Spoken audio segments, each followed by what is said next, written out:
dunia forensik ini SEM juga dapat diaplikasikan di situ. Jadi ada analisa yang namanya GSR. GSR ini gunshot residue. Jadi menganalisa sebaran-sebaran bekas dari peluru. Jadi ini dapat membantu polisi-polisi atau tentara kita untuk menganalisa sebaran dari peluru, untuk menganalisis misalnya dari suatu tembakan ke pelaku seperti itu. Ada juga di dunia mineralogi. Ini ada pengaplikasian yang namanya MLA, Mineral Liberation Analysis. Ini menganalisa kandungan mineral, bukan hanya unsur, jadi mineralnya dibaca di SEM itu. Ini salah satu pengembangan mengikuti kemajuan zaman, bukan hanya ukuran, juga fungsinya juga menambah seperti itu.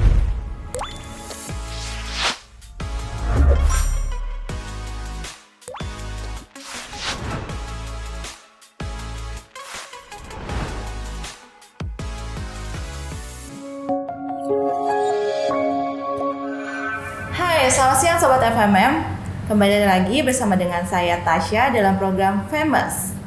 Untuk hari ini kita akan membahas peralatan laboratorium. Nah, mungkin Sobat FMM pernah mendengar beberapa alat laboratorium yang mungkin sudah tidak asing lagi seperti mikroskop. Diskusi hari ini kita akan lebih mengetahui tentang mikroskop itu sendiri. Nah, mikroskop seperti apa yang akan kita bahas hari ini? Sudah hadir Mas Hasan sebagai narasumber kita selaku product specialist dari Laboratory and Inspection Equipment Group.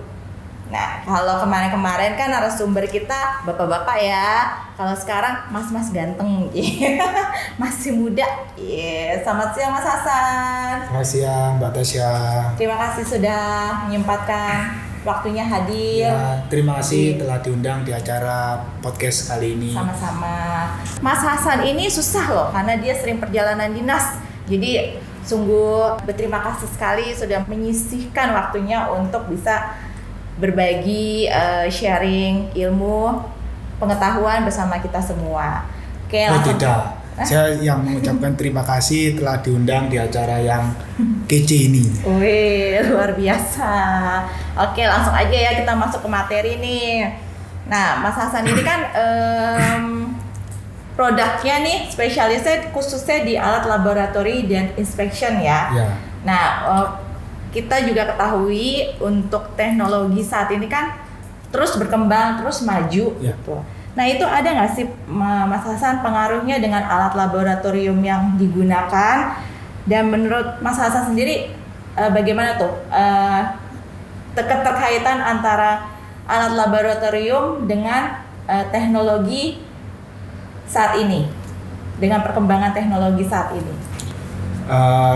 Untuk mengenai kalau kita membahas tentang teknologi, di mana setiap zamannya ini teknologi kan semakin cepat, semakin ramping. Yang awalnya besar, kondisinya besar ya, gede seperti itu.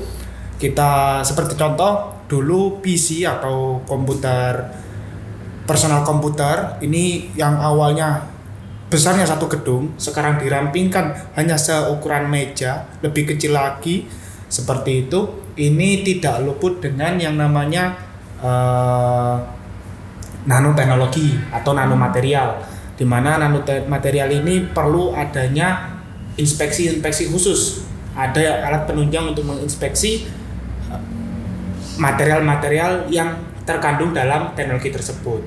Semisal contoh yang salah satu contoh adalah elektron mikroskop, di mana dia mampu untuk melihat, menginspeksi nanomaterial tersebut sebelum digunakan menjadi teknologi yang terapannya. Ada beberapa istilah yang mungkin kita pernah mendengarnya, tapi mungkin kurang paham nih apa sih itu maksudnya istilah dari alat-alat laboratorium ini. Tadi Mas Hasan bilang teknologi terkait dengan nanomaterial. Nah, itu mungkin bisa dijelaskan sedikit kepada kita, Mas, apa sih nanomaterial itu?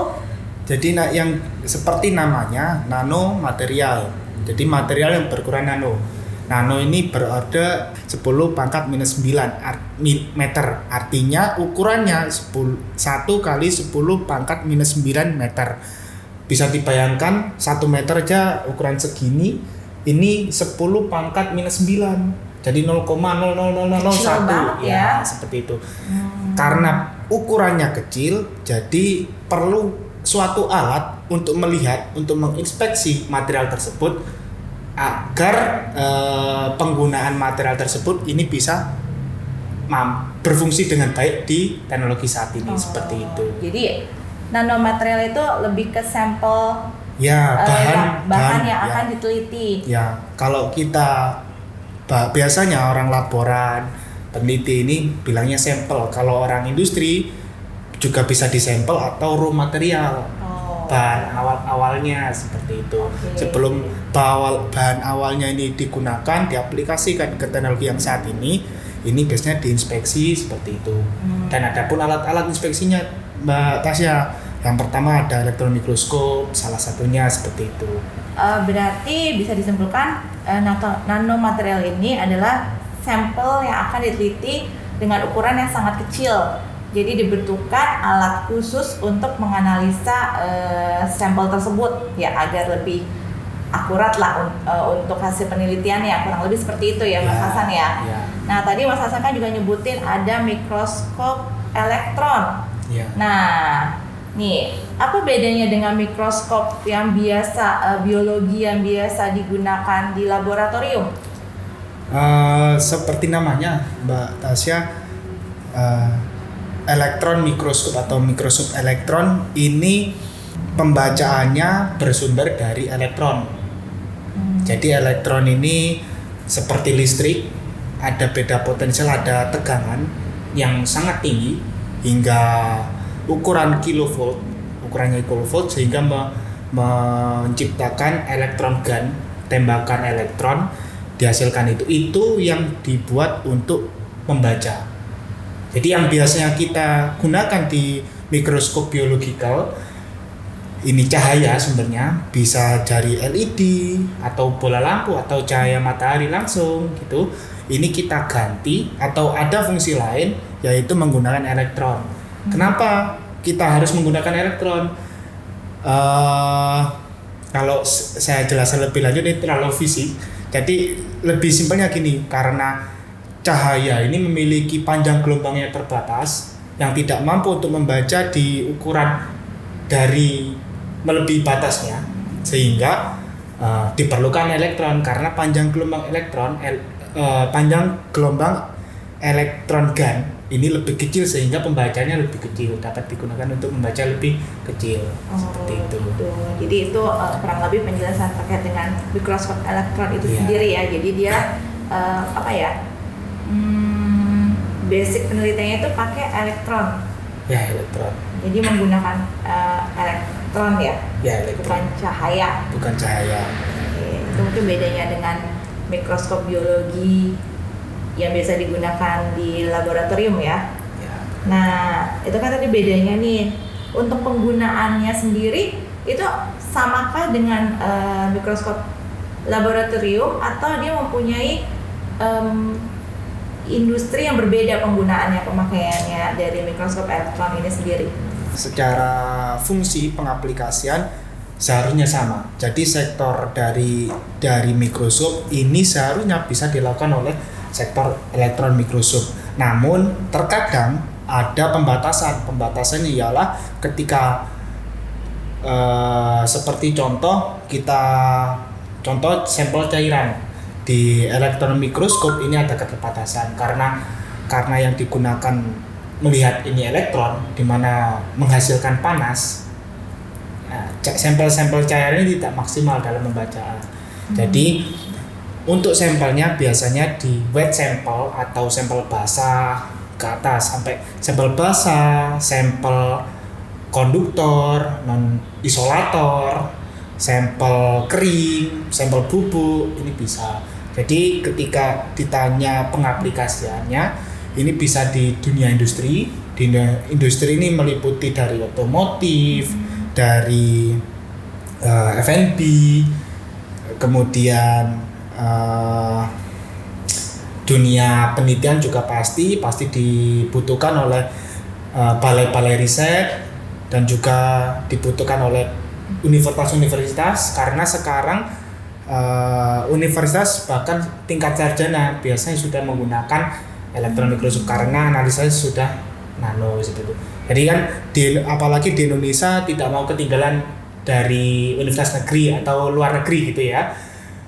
Jadi penelitiannya sudah tingkatan nano atau Armstrong atau Pico. Oh, berarti pengaplikasiannya itu cukup luas juga ya, bisa ke industri, bisa ke dunia pendidikan, bisa di rumah sakit juga, bisa digunakan juga di rumah sakit. Bisa, ya. Oke, nah untuk balik lagi nih di industri, misalnya kalau misalnya di industri food and beverage atau di otomotif itu biasanya dianalisa tuh sampelnya apa sih? Kalau kita ambil di otomotif, semisal contoh gear, misalnya suatu gear. Jadi biasanya pembuatan gear ini tidak luput dengan yang namanya pelapisan bahan, pembuatan bahan seperti itu, raw materialnya seperti yang Mbak Tasya. Jadi ketika gear juga pasti akan ada yang namanya uji ketahanan. Jadi ketika dia tidak melewati uji ketahanan itu, pasti akan ada analisa-analisa mengapa bahan tersebut gagal. Nah, biasanya itu yang dibuat SEM ini yang dibuat menganalisis itu, yang namanya failure analysis. Oh iya, satu lagi Mbak Tasya. Jadi kelebihannya dari elektron mikroskop ini dibanding biological mikroskop, elektron mikroskop bisa membaca unsur yang terkandung di sampel tersebut. Sampel A ini kandungannya apa saja, semisal di sampel A ini terkandung partikel emas, partikel karbon atau aluminium dan seterusnya. Ini bisa dibaca oleh SEM itu sendiri. Bisa sedetail itu ya, maksudnya dari satu sampel itu bisa dilihat kandungannya mengandung material apa saja gitu, misalnya kandungan besinya berapa persen, mungkin ada kandungan emasnya berapa persen, itu bisa diteliti sampai sedetail itu dengan mikroskop elektron ini ya Pak? Ya benar. Jadi memang karena ini bersifat sudah elektron, bilangnya elektron, ada informasi pembacaan unsur di situ, bisa pembacaan dalam bentuk kualitatif atau kuantitatif. Benar yang katanya Mbak Tasya, bisa sampai bisa membaca hingga persentase dari unsur tersebut. Atau kalau kualitatifnya ini persebaran. Semisal contoh suatu sampel persebaran partikel emasnya ini di mana saja, ini bisa dilihat dengan itu. Itu secara kualitatif. Kalau kuantitatifnya persentase dari unsur tersebut. Kalau kita mau menggunakan mikroskop elektron atau mikroskop biologi itu balik lagi ya ke user, tergantung aplikasinya mau untuk apa gitu ya, lebih cocoknya untuk apa gitu.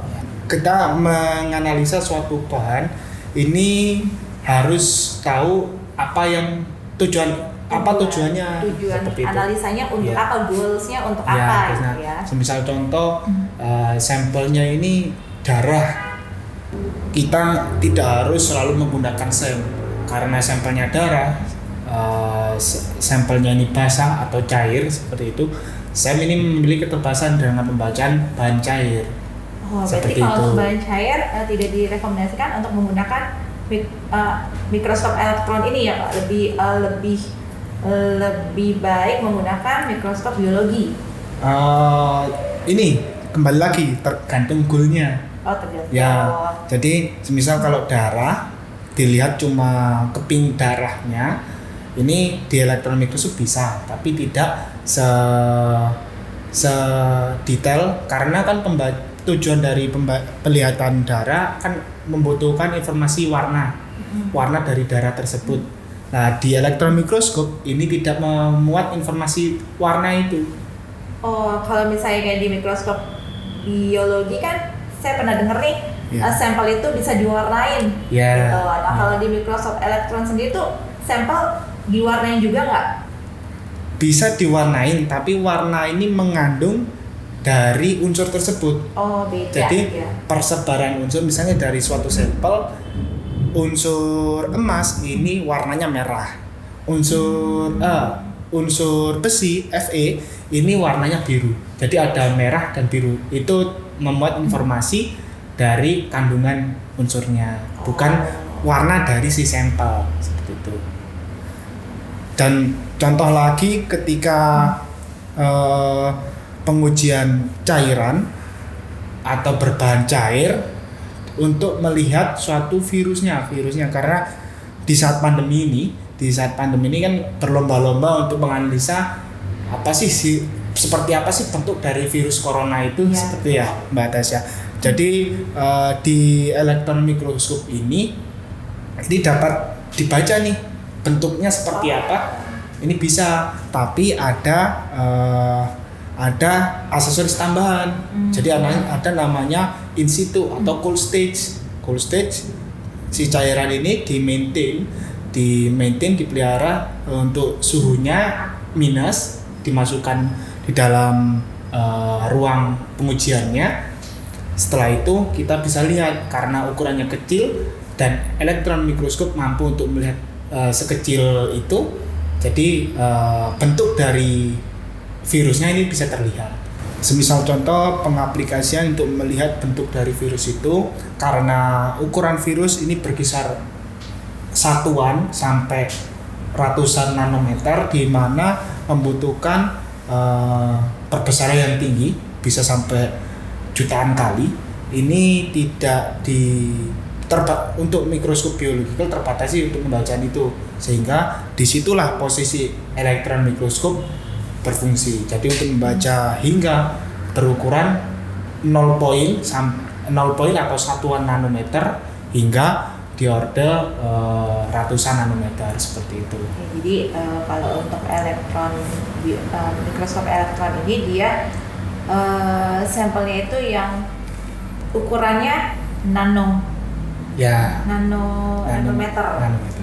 Kalau misalnya masih belum nanometer, masih bisa dianalisa dengan diteliti dengan mikroskop biologi. Ya. Dan kalau untuk mikroskop elektron pun kelebihannya dia bisa mengetahui secara detail material-material apa yang ada di dalam sampel itu, yang terkandung di dalam sampel itu. Seperti itu ya kurang lebih ya. Jadi tadi seperti yang dijelaskan, cukup banyak industri lah, bisa dari food and beverage, bisa dari otomotif, bisa pendidikan, rumah sakit, balai penelitian, cukup banyak. Berarti untuk populasi dari mikroskop elektron ini sudah cukup banyak di Indonesia ya Pak? Untuk populasi di Indonesia ya cukup banyak Mbak Tasya. Jadi saya kurang ini menginformasikan bahwa semakin maju teknologi ini bukan hanya ukuran. Jadi dari fungsi dari SEM itu sendiri juga menambah. Apa itu Pak? Contohnya saja di dunia forensik. Di dunia forensik ini SEM juga dapat diaplikasikan di situ. Jadi ada analisa yang namanya GSR. GSR ini gunshot residue. Jadi menganalisa sebaran-sebaran bekas dari peluru. Jadi ini dapat membantu polisi-polisi atau tentara kita untuk menganalisa sebaran dari peluru, untuk menganalisis misalnya dari suatu tembakan ke pelaku seperti itu. Jadi ada namanya gunshot residue. Dan juga ada ini salah satu di dunia forensik, ada juga di dunia mineralogi. Ini ada pengaplikasian yang namanya MLA, Mineral Liberation Analysis. Ini menganalisa kandungan mineral, bukan hanya unsur, jadi mineralnya dibaca di SEM itu. Ini salah satu pengembangan mengikuti kemajuan zaman, bukan hanya ukuran, juga fungsinya juga menambah. Seperti itu Mbak Tasya. Salah satu poin plus ya dengan mengikuti perkembangan teknologi, salah satu yang dikembangkan di teknologi mikroskop elektron ini juga yang tadi disebutkan, jadi lebih luas lagi untuk sektor yang bisa yang bisa menggunakan mikroskop elektron ini. Seperti itu. Oke, baik, cukup menarik ya pembicaraan kita hari ini tentang perbedaan dari mikroskop biologi dan mikroskop elektron itu sendiri gitu. Jadi kita sudah cukup punya gambaran nih apa nih bedanya dari dua mikroskop tersebut. Untuk hari ini mungkin cukup materinya. Terima kasih Pak Hasan untuk wawasannya kepada kita menjelaskan apa bedanya dari mikroskop elektron dan biologi secara general. Jadi kita bisa tahu nih bedanya gitu kan. Nah, nanti ditunggu undangan berikutnya. Nanti di part berikutnya kita akan lebih membahas lebih spesifik prinsip kerja elektron mikroskop itu sendiri dan jenis-jenis dari mikroskop elektron itu sendiri. Jangan lupa untuk teman-teman semua yang belum subscribe channel YouTube FMM, langsung di-subscribe, like, sebarkan ke teman-teman yang lain. Dan jangan lupa aktifkan loncengnya agar tidak ketinggalan untuk materi menarik berikutnya. Akhir kata, pembelajaran tidak didapat dengan kebetulan. Ia harus dicari dengan semangat dan dijalani dengan tekun. Salam sehat, sampai jumpa di Famous berikutnya.